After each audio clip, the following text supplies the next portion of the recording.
Hello, c'est Nathalie. Je suis un coach mental qui adore le thé bio et les tartines au beurre. Aujourd'hui, encore un time challenge. Et le time challenge du jour, c'est les symptômes du burn-out. Alors, on a déjà dû te dire que tu étais peut-être une personne fragile, sensible, hypersensible, désorganisée, à fleur de peau. Alors qu'en fait, tu penses être à l'opposé de ce qu'on est en train de te raconter, à l'opposé de cette visualisation, de ces images-là. Alors, peut-être que tu es déjà sur le chemin du burn-out.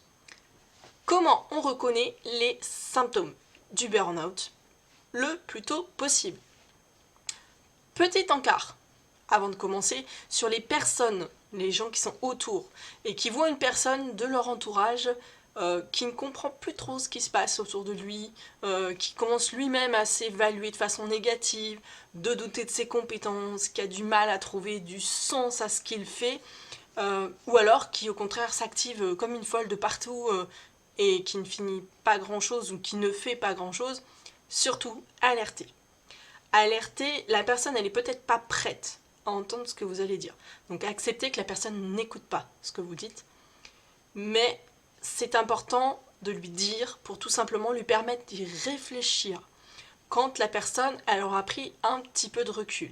C'est des périodes pour les gens qui rentrent dans le burn-out qui est compliqué. Et le fait d'alerter les gens, les alerte au plus tôt, ça leur permet de prendre un petit peu de recul, même si ils en auront de moins en moins. Ça leur permet simplement d'avoir « Attends, il m'a dit ça l'autre jour, pourquoi il a dit ça ?» et de se casser la tête dessus. Donc n'hésitez surtout pas à alerter une personne si vous pensez qu'elle correspond à ce schéma-là. Parenthèse fermée.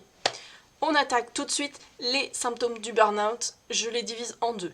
Les signes psychiques et les signes physiques. Comme ça, pas de quartier, je pense à tout le monde. Alors, les premiers signes physiques. Principalement, je vais cibler la tête. La tête, c'est les troubles d'humeur qui sont liés avec des migraines. On a aussi les crises de panique. On a les céphalées, tout simplement. Donc ça, c'est ce qui regroupe dans la tête. Donc le gros ras-le-bol, il est là-haut. Ensuite, on a la peau. Donc l'épiderme, on a les zonas, les eczémas, les plaques. Tout ce qui se rapporte à la peau et au stress, c'est de ce type-là. On a aussi dans tout ce qui est moteur du corps, donc les organes, on a les muscles qui se crispent, donc on a des courbatures, des tensions, on peut avoir le cœur qui se met à fibriller ou à tachycarder. Donc ça, c'est le moteur, le cœur. Ensuite, en termes de digestion, là aussi, ça pêche. On peut avoir des reflux d'estomac, on peut avoir des crampes, on peut avoir des nausées, on peut avoir aussi des difficultés de digestion. De manière globale, le transit est en vrac. Sur le plan sexuel, il y a un point important. Si vous avez une baisse de libido, c'est un bon signe. Pour le reste, pour ce qui est psychique, donc qui ne se voit pas physiquement sur soi, il y a un point qui est pour moi primordial, c'est ne plus pouvoir faire face à ce qu'on fait. Se sentir dépassé par ce qu'on fait et pourtant être agité comme pas possible. Donc à ça, on rajoute également le doute. On doute énormément de soi. La confiance en soi, elle diminue très très vite. On devient très fatigué, d'une fatigue extrême. On n'arrive pas à dormir, on n'arrive pas à se lever.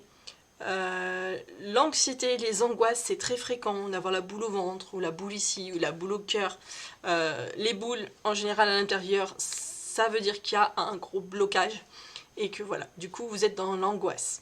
Le fait aussi d'être irritable, ou de changer d'humeur de façon très rapide, être agacé d'une petite chose, de tout, de rien, et tout peut vous mettre en colère d'une façon extrême. Vous vous mettez aussi également en retrait social. Donc étant donné que vous n'arrivez pas à faire votre travail par exemple, et que vous courez partout à essayer de faire tout, et qu'en fait vous n'arrivez pas à rien, vous prenez plus de temps. Et plus vous êtes fatigué, et plus vous allez prendre de temps, etc. etc. Donc vous allez avoir de moins en moins vouloir voir vos amis, parce que ça posera problème à un moment donné par rapport à ce que vous devez faire, et votre investissement au travail, etc. vous aurez plus envie de déjeuner, vous aurez plus envie de manger, vous aurez plus envie de prendre soin de vous, vous aurez plus envie de faire de sport. Et là, on arrive sur des gros soucis. Voilà ce que j'avais envie de vous dire sur les symptômes du burn-out. Je m'arrête là pour aujourd'hui. Le burn-out, de toute façon, on en reparlera puisque j'ai pas trop abordé le sujet. Je pense que c'est, voilà, les premières alertes, elles sont là. Si tu te sens, je crois que j'ai dit vous, bah c'est pas grave. Je parle à tout le monde parce qu'il y a tellement de monde qui est concerné par ce problème. Voilà, j'ai beaucoup de clientes que je coach et qui sont dans ces difficultés-là. Donc je sais que ça touche énormément de monde, donc je pense que je vais en parler prochainement. Mais en 5 minutes, je pense que l'essentiel, c'est de connaître les symptômes qui te permettent, toi, de te repérer et de savoir si vraiment t'es dedans ou pas. J'en reparlerai. Sur ce, moi je te dis, like la vidéo si elle t'a plu. Et si tu veux suivre le reste du Time Challenge ou le reste de mes publications, n'hésite surtout pas à t'abonner à ma chaîne. Comme ça, tu auras toutes les infos sur le reste du burn-out que je publierai, voilà, le temps de les préparer, je pense, dans quelques temps. Et puis voilà. Donc, je pense que c'est pas mal.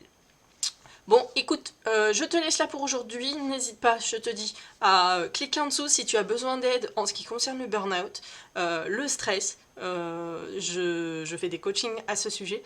N'hésite pas. Moi, je te dis à la prochaine fois dans une autre vidéo. En attendant, sois sage. Ciao, ciao.